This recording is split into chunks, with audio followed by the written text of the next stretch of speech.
अच्छा, ये जिस तरह के सिम्टम्स साइड पे होना खुद इसमें दबा हुआ है, ये किसी कमर्शियल यूज हो रहा था या फिर ये रहायशी फ्लैट था?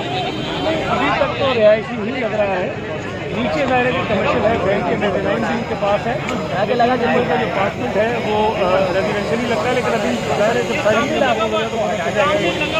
अरे सईद भाई, जो सिम्टम्स हैं कई तरह वजनी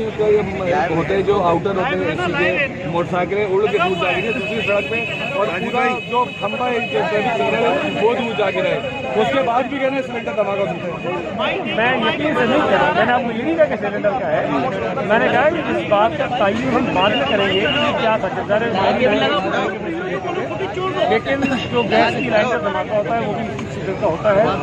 सिलेंडर का भी सीजन का हो सकता है, और मुमकिन है ये वैसे ये नहीं करा करेंगे, लेकिन सही भाई विदिशा की एक धमाका हुआ, आज भी धमाका हो गया, तो कहीं ऐसा तो नहीं कि शहर के अमन को या आपके जल्सों को नाकाम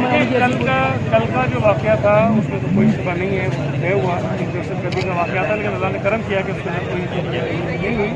लेकिन आज के वाक़े को अभी कुछ कहना ज़रा कम करते हैं, थोड़ी देर में आपको पता चल जाएगा। बहुत सारी आसपास के जो कुछ रेस्टोरेंट्स को दुकानें, कुछ रहायशी इमारतों को भी नुकसान पहुंचा है, क्या सिंध गवर्नमेंट उनको मुआवजे का ऐलान करेगी या उनकी मदद करेगी? इस तरह के केसेस में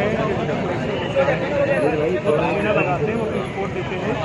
कि कितना जानी और माली नुकसान हुआ है, उसको मद्देनजर